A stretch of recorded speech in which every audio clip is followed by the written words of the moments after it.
ସାହିତ୍ୟର ସ୍ୱରୂପ ସ୍ଥିତି। ସାହିତ୍ୟ ଏକ ଭାବ୍ୟ ବା ଭାବନାର ବସ୍ତୁ ଅଛି। ଯେତେବେଳେ ସାହିତ୍ୟର ସ୍ୱରୂପ ରହିବା ନିଶ୍ଚିତ ପକ୍ଷେ ଅବଶ୍ୟମ୍ଭାବୀ। ସ୍ୱରୂପ କହିଲେ ବସ୍ତୁ ବା ପଦାର୍ଥର ନିଜ ରୂପକୁ ବୁଝାଏ। ଅର୍ଥାତ୍ ବସ୍ତୁ ବା ପଦାର୍ଥଟି ନିଜେ ଦେଖିବାକୁ କେମିତିକୁ ସ୍ୱରୂପ କହନ୍ତି। ସାହିତ୍ୟକୁ ମଣିଷ ସୃଷ୍ଟି କରିଛି ମଣିଷର ଆନନ୍ଦ ପ୍ରାପ୍ତିର ଉଦ୍ଦେଶ୍ୟ ରଖି। ମଣିଷ ଭାବନାପ୍ରିୟ ଜୀବ। ମଣିଷ ତା'ର ଭାବନା ପାଇଁ ସଂସାରର ଅନ୍ୟାନ୍ୟ ଜୀବଙ୍କଠାରୁ ତଫାତ୍ ବା ଅଲଗା। ମଣିଷ ତା'ର ଭାବନା ବା ଚିନ୍ତାକୁ ନିଜେ ଅନେକ ଦିଗରେ ପ୍ରକାଶ କରିଅଛି। ଆଉ ସେଇଥିରୁ ଜଗତରେ ଅସଂଖ୍ୟ ପ୍ରକାର ବିଦ୍ୟା ବା ଶାସ୍ତ୍ର ଜ୍ଞାନର ସୃଷ୍ଟି ସମ୍ଭବିତ ହୋଇଅଛି। ସେମାନଙ୍କ ମଧ୍ୟରୁ ସାହିତ୍ୟ ଅନ୍ୟତମ ପ୍ରୟୋଗାତ୍ମକ, ସୃଜନଶୀଳ, ସୃଜ୍ୟମାନ ବିଦ୍ୟା। ସାହିତ୍ୟର ପ୍ରୟୋଗ ବା ବ୍ୟବହାର କହିଲେ ସାହିତ୍ୟ ଲେଖକର, ମଣିଷର, ସ୍ରଷ୍ଟାର ଅନୁଭୂତିକୁ, ଅଭିଜ୍ଞତାକୁ ବୁଝାଏ।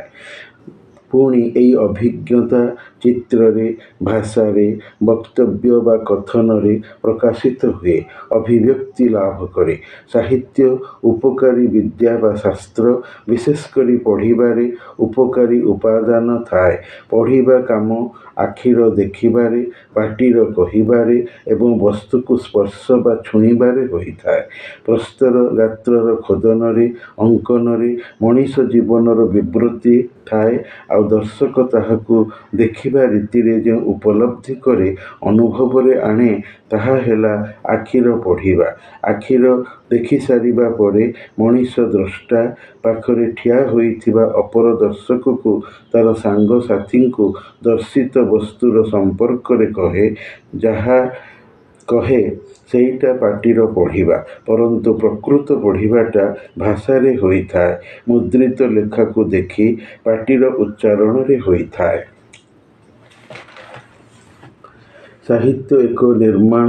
ଯେଉଁ ନିର୍ମାଣ ବା ସୃଜନରେ ଭାବନା ଥାଏ, ଚିନ୍ତା ରହେ। ଆଉ ଚିନ୍ତାଟି ଦେଖିବାରୁ, ଅଭିଜ୍ଞତା ଅର୍ଜନରୁ ମନକୁ ଆସେ। ଉଦାହରଣ ହେଲା ପୋଖରୀରେ ପଦ୍ମଫୁଲ ଫୁଟିଛି। ଭକ୍ତକବି ମଧୁସୂଦନ ରାଓ ଦେଖିଲେ, ଅନୁଭୂତିରେ ଆଣିଲେ। ଅନୁଭୂତିର ମାନେ ହେଲା ଦେଖିସାରିବା ପରେ ଲବ୍ଧ ଜ୍ଞାନ ବା ପ୍ରାପ୍ତ ବୁଦ୍ଧି। ବିତେଇ ସାରିବା ପରେ ଯେଉଁ ଅଙ୍ଗେଲିଭା ତତ୍ତ୍ୱଟି, ସତ୍ତାଟି ମନରେ ବିଦ୍ୟାକୁ ଜଗାଏ, ଉପୁଜାଏ, ଉତ୍ପନ୍ନ କରେ, ତାହାକୁ ଅନୁଭୂତି, ଅଭିଜ୍ଞତା ବା ଏକ୍ସପିରିଏନ୍ସ କୁହାଯାଏ। ତେବେ ଏଇ ପାଇଥିବା ଅନୁଭୂତି ମଧୁରାଓଙ୍କ ଭାବନାତ୍ମକ କାଳ୍ପନିକ ମାନସରେ ଯେଉଁ ମନୋଭାବଟି ସର୍ଜିଲା, ସୃଷ୍ଟି କଲା, ଦେଖିସାରିବା ପରେ ଯେଉଁ ବ୍ୟାବହାରିକ ଜ୍ଞାନଟି ଦେଲା, ସେଥିରୁ ପଦ୍ମକବିତାକୁ ଲେଖାଗଲା। ବିନା ଦେଖାରେ ଅନୁଭୂତି ନାହିଁ, ଆଉ ବିନା ଅନୁଭୂତିରେ ମନକୁ କଳ୍ପନା ବା ଭାବନା ବା ଚିନ୍ତା ଆସେ ନାହିଁ। ଅତଏବ ସାହିତ୍ୟ ସୃଷ୍ଟିର ସମ୍ଭାବନା ମଧ୍ୟ ନାହିଁ। ସେହିପରି ନାରୀ କବି ଉତ୍କଳ ଭାରତୀ କୁନ୍ତଳା କୁମାରୀ ସାବତଙ୍କର କମଳପ୍ରତି କବିତାର ସୃଜନ, ଅଧ୍ୟାପକ ଚିନ୍ତାମଣି ବେହେରାଙ୍କର ବଣି ନାମକ କବିତା ରଚନା ସବୁ ଦେଖି, ଅଭିଜ୍ଞତା ଅର୍ଜି, ଭାବିତ ହୋଇ ସାହିତ୍ୟ ସୃଷ୍ଟିରେ ପରିଣତ ହେଲେ। ଯାହା ଦେଖାଗଲା ତାହାକୁ ଭାଷା ମାଧ୍ୟମରେ କବିତା ପ୍ରକାର ଛାଞ୍ଚରେ ପକାଗଲା। ପ୍ରୟୋଗ ବା ଭାବ୍ୟ ବ୍ୟବହାରରେ ଅଣାଯାଇ ସାହିତ୍ୟ ସୃଷ୍ଟିର ପୂର୍ଣ୍ଣତା ଦିଆଗଲା। ଏହାହିଁ ସାହିତ୍ୟ ସୃଷ୍ଟିର ସ୍ୱରୂପ ବା ତାହାର ନିଜ ରୂପ। ଆକାର ଥିଲେ ସ୍ୱରୂପ ଆପେ ଆସେ।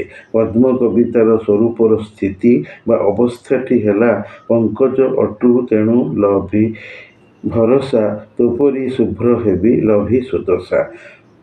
ଅର୍ଥାତ୍ ହେ ପଦ୍ମଫୁଲ, ତୁ ଯଦି ପଙ୍କରୁ ଜାତ ହୋଇ ପଙ୍କଜ କୁହାଉଅଛୁ, ବୋଲାଉଅଛୁ, ସୌନ୍ଦର୍ଯ୍ୟ ବିଧାୟକ ହୋଇପାରୁଛୁ, ତେବେ ମୁଁ ମଧୁରାଓ କାହିଁକି ସଂସାରର ପାପପଙ୍କରେ ଥାଇ ପୁଣ୍ୟବାନ ବୋଲି ନିଜକୁ କୁହାଇ ପାରିବିନି? ଅଲବତ୍ ବୋଲାଇ ପାରିବି। ଆଉ ପଦ୍ମଫୁଲକୁ ଏଥିପାଇଁ କବି ନିଜର ଗୁରୁ କରିଛନ୍ତି। ଶିଖାଅ ସଦା ମୋତେ ଏ ପୁଣ୍ୟ ବ୍ରତ, ତୋ ଆଶିଷେ ପୁରୁ ମୋ ମନୋରଥ। ଏହା ହିଁ ପଦ୍ମ ନାମକ ଭାବ୍ୟ କାବ୍ୟ ସାହିତ୍ୟ ବସ୍ତୁର ସ୍ୱରୂପ ବା ନିଜ ରୂପ। ତଥାପି ଏତିକିରେ ସାହିତ୍ୟର ସ୍ୱରୂପ ସରିନାହିଁ। ଆଗକୁ ଆହୁରି ବାକି ବଳକା ଅଛି।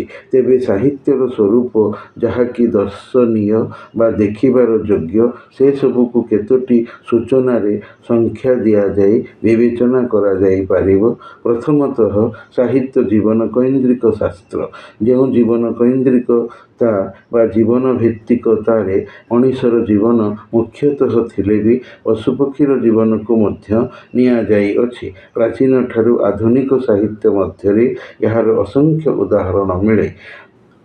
ଦେଶୀୟ ବିଦେଶୀୟ ଉଭୟ ଆଞ୍ଚଳିକ ବାତାବରଣରେ ଥାଇ ଲିଖିତ ରଚିତ ହୋଇ ଏଭଳି ସାହିତ୍ୟମାନ ପ୍ରଚୁର ପରିମାଣରେ ଅଛି। ପ୍ରାଚ୍ୟ ସାହିତ୍ୟ ରାମାୟଣରେ ହନୁମାନ ଜାମ୍ବବାନ, ପଞ୍ଚତନ୍ତ୍ରରେ ମାଙ୍କଡ଼ କୁମ୍ଭୀର ଇତ୍ୟାଦି, ସିଂହ ଶଶକ କଥା ଆଦି।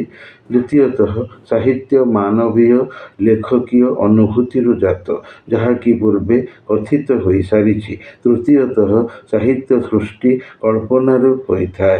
ଉଦାହରଣ ହେଲା ଭକ୍ତକବି ମଧୁସୂଦନ ରାଓ ଯେଉଁ ବର୍ଷା କବିତା ଶରତ ନାମକ ପଦ୍ୟ ରଚନା କଲେ, ତାହା ଦେଖିବା ପରେ ଯାଇ କବି କଳ୍ପନା ବା ଭାବନାରୁ ହୋଇଅଛି। ଦେଖିଦେଲେ, ଅଭିଜ୍ଞତା ଆଣିଲେ ସାହିତ୍ୟ ସୃଷ୍ଟି ହୋଇନଥାଏ। ଯେତେବେଳେ ପର୍ଯ୍ୟନ୍ତ ମନ ଓ ମସ୍ତିଷ୍କରେ କଳ୍ପନା ଜାତ, ଜାଗ୍ରତ ବା ଉତ୍ପନ୍ନ ନ ହୋଇଅଛି। କଳ୍ପନା ଆବେଗ ଇମୋସନ୍ ବା ରଚନାର ବ୍ୟଗ୍ରତା ଚାଞ୍ଚଲ୍ୟରୁ ଆସେ। ଲେଖକ ରଚୟିତାକୁ ଅସ୍ଥିର ଅସ୍ତବ୍ୟସ୍ତ ଚଞ୍ଚଳ କରାଏ। ଲେଖ ଲେଖ ବୋଲି କହେ, ଚାପ ପକାଏ ମନରେ। ତେବେ ଯାଇ ଲେଖକ ରଚନାରେ ପ୍ରବୃତ୍ତ ହୋଇଥାଏ, ଲେଖିବାକୁ ବସିଯାଏ। ମଧୁରାଓଙ୍କ ବର୍ଷା ନାମକ ପଦ୍ୟର କଳ୍ପନା ହେଲା, ବରଷା କାଳ ଅଟେ ମଙ୍ଗଳକାରୀ, ପାଳୋଇ ପରଜାଙ୍କୁ ବରଷି ବାରି, ବାନ୍ଧବ ଅଟେ ତରୁ ଲତା ଜୀବର, ପ୍ରକାଶଇ କରୁଣା ସେ ନିରନ୍ତର। ସେହିପରି ଶରତ ନାମକ ପଦ୍ୟର କଳ୍ପନା ହେଲା, ଖଣ୍ଡ ଖଣ୍ଡ ଧଳା ମେଘ ସୁନୀଳ ଅମ୍ବରେ, ଭାସଇ ବୋଇତ ଯଥା ନୀଳ ସମୁଦ୍ରରେ। ଶରତ ପଦ୍ୟରେ ବାକି ଯାହା କିଛି କବି କହିଛନ୍ତି, ସେସବୁ କବିଙ୍କର ଅନୁଭୂତିଜନିତ ବର୍ଣ୍ଣନା। ସେହିପରି ବର୍ଷା ପଦ୍ୟରେ ଚତୁର୍ଥତଃ ସାହିତ୍ୟରେ ସୌନ୍ଦର୍ଯ୍ୟର ସ୍ଥିତି ଥାଏ। ସୌନ୍ଦର୍ଯ୍ୟ କହିଲେ ଯାହା ଆଖିକୁ ଭଲ ଦିଶେ, ମନକୁ ଭଲ ଲାଗେ ବା ମନ ଗ୍ରହଣ କରେ, ତାହାକୁ ସୌନ୍ଦର୍ଯ୍ୟ ସାଧାରଣତଃ କହନ୍ତି। କଥାରେ ଅଛି, ସତ୍ୟ ହିଁ ସୌନ୍ଦର୍ଯ୍ୟ ଆଉ ସୌନ୍ଦର୍ଯ୍ୟ ହିଁ ସତ୍ୟ। ଉଭୟ ପରସ୍ପର ପରିପୂରକ। ଆଖିରେ ଦେଖୁଥିବା କଥା, ସମସ୍ତେ ବିଶ୍ୱାସ କରୁଥିବା କଥା, ଗ୍ରହଣୀୟ ଗୃହୀତ ହେଉଥିବା କଥା, ପ୍ରଥାରେ ପ୍ରଚଳିତ କଥା ହିଁ ସତ୍ୟ। ସତ୍ୟର ଏହା ସଂଜ୍ଞା। ସୌନ୍ଦର୍ଯ୍ୟପ୍ରିୟ ନିପୁଣତା ନିଖୁଣତାଯୁକ୍ତ କଳା ହିଁ ସାହିତ୍ୟ ପଦବାଚ୍ୟ। ଯେଉଁଥିରେ ପଟୁତା ଧୁରିଣତା ଥାଏ, ତାକୁ କଳା ବା ଆର୍ଟ କୁହାଯାଏ। ସାହିତ୍ୟର ରଚନା ଲେଖିବା ସୌନ୍ଦର୍ଯ୍ୟପ୍ରିୟତାଯୁକ୍ତ। ମନରୁ ଆସେ। ଶେଫାଳୀ ଫୁଲ ସୁନ୍ଦର ବୋଲି କୁନ୍ତଳା କୁମାରୀ ସାବତ ଭାବିଲେ ବୋଲି ଶେଫାଳୀ ପ୍ରତି କବିତା ଲେଖିଲେ ଏବଂ କହିଲେ, କେଉଁ ଦୂର ତରୁବରେ ଫୁଟିଅଛୁ ଗୋପନେ, ଭୁରୁ ଭୁରୁ ଗନ୍ଧ ତୋର ଭାସି ଆସେ ପବନେ, ବାତାୟନ ପାଶେ ବସି ଚାହେଁ ନବୋଦିତ ଶଶୀ। ପେଚା ରାବ ବ୍ୟଙ୍ଗ ଦର୍ଶନକୁ ମନରେ ସୁନ୍ଦର ଭାବିଲେ ବୋଲି ଅଧ୍ୟାପକ ଚିନ୍ତାମଣି ବେହେରା ପେଚା ଏବଂ ବ୍ୟଙ୍ଗ କବିତା ଲେଖିଲେ। ଖାଲି ଲେଖିଲେ ନାହିଁ, ଉପରୋକ୍ତ କବିତା ଦୁଇଟି ବର୍ଷ ବର୍ଷ ଧରି ଶ୍ରେଣୀକକ୍ଷରେ ପାଠ୍ୟ ପ୍ରଚଳିତ ହୋଇ ଜନାଦୃତି ଲଭିଥିଲା।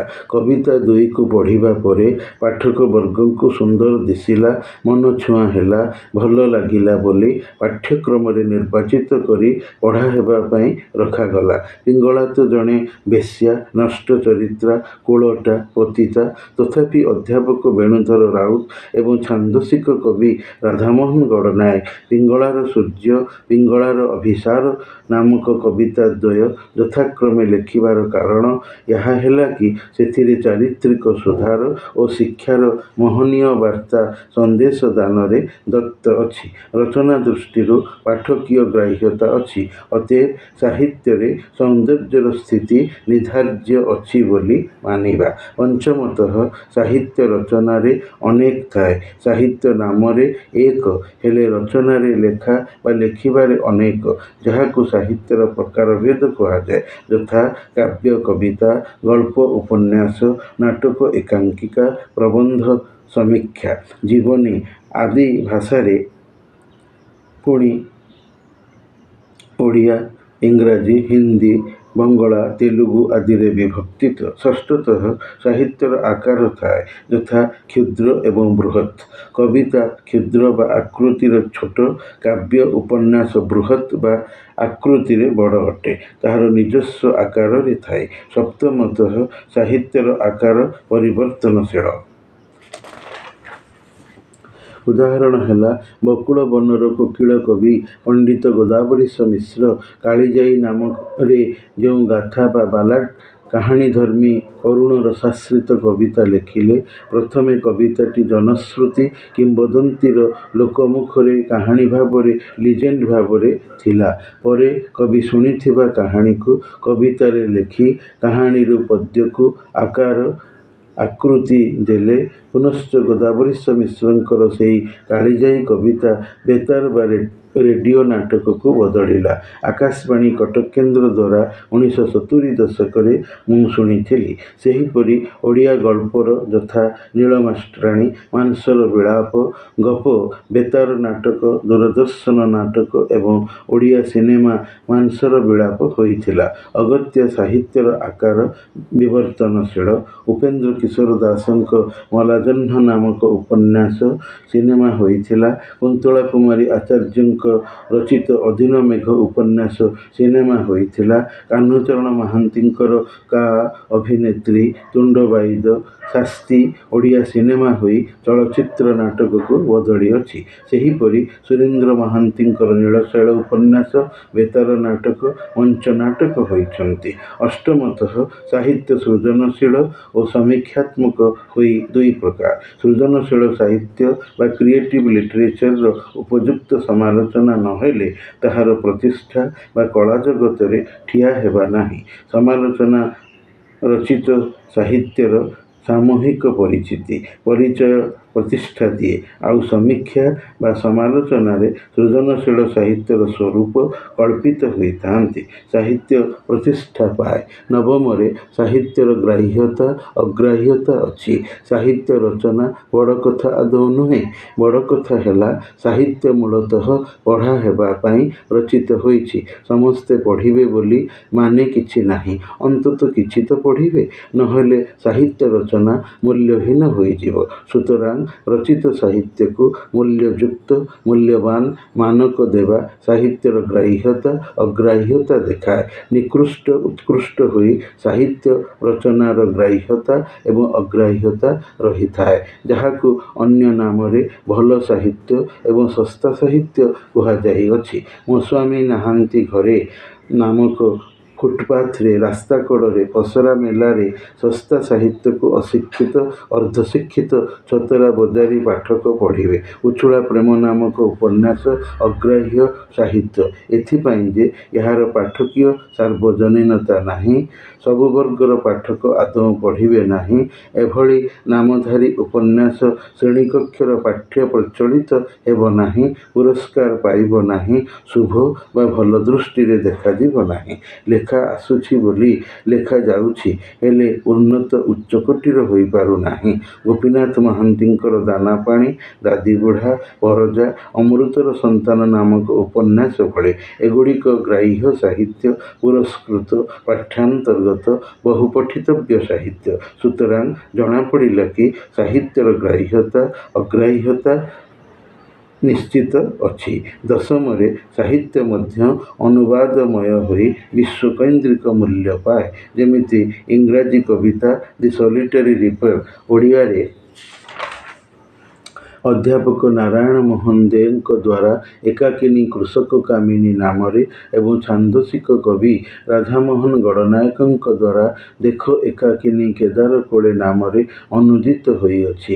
ଏକାଦଶରେ ସାହିତ୍ୟ ପ୍ରୟୋଗଧର୍ମିତାରେ ନିଜ ରୂପକୁ ଦେଖାଏ, ଯଥା ନାଟକ, ପାଲା, ଦାସକାଠିଆ ଆଦିରେ। ପାଲା ଗାୟକମାନେ ପ୍ରାଚୀନ ଓଡ଼ିଆ କାବ୍ୟକୁ ମୁଖସ୍ଥ କରି ପାଟିରେ ସ୍ୱର ଧରି ଶ୍ରୋତା ଦର୍ଶକଙ୍କୁ ଶୁଣାଇଥାନ୍ତି। ସେମିତି ନାଟକ ମଞ୍ଚରେ ମଞ୍ଚସ୍ଥ ହୋଇଥାନ୍ତି, ରେଡ଼ିଓରେ ଶୁଣାଯାଇଥାନ୍ତି, ସିନେମାରେ ପ୍ରଦର୍ଶିତ ହୁଅନ୍ତି। 12ରେ ସାହିତ୍ୟ ପୁଣି ଆଲୋଚ୍ୟ ହୋଇଥାନ୍ତି ସାହିତ୍ୟ ସଭା, ପାଠଚକ୍ର, ଆଲୋଚନା ଚକ୍ରରେ। 13ରେ ସାହିତ୍ୟ ଏକାଡେମୀ ସ୍ଥାପିତ ହୋଇ ସାହିତ୍ୟ କୃତି ସବୁ ପୁରସ୍କୃତ, ମୁଦ୍ରିତ ହୋଇଥାନ୍ତି। ପ୍ରକାଶନ ସଂସ୍ଥା ଥାଇ ରଚିତ ସାହିତ୍ୟକୁ ମୁଦ୍ରିତ କରାଇ ବ୍ୟବସାୟ ପ୍ରତିଷ୍ଠାନ ଦ୍ୱାରା ସାହିତ୍ୟର ପ୍ରଚାର ପ୍ରସାର ହୋଇଥାଏ। ସାହିତ୍ୟକୁ ବାଣିଜ୍ୟ ବ୍ୟବସାୟ କରି ଲୋକେ ଗୁଜୁରାଣ ମେଣ୍ଟାନ୍ତି। ସାହିତ୍ୟର ପରିଣତି ବା ସମାପ୍ତି ଅଛି।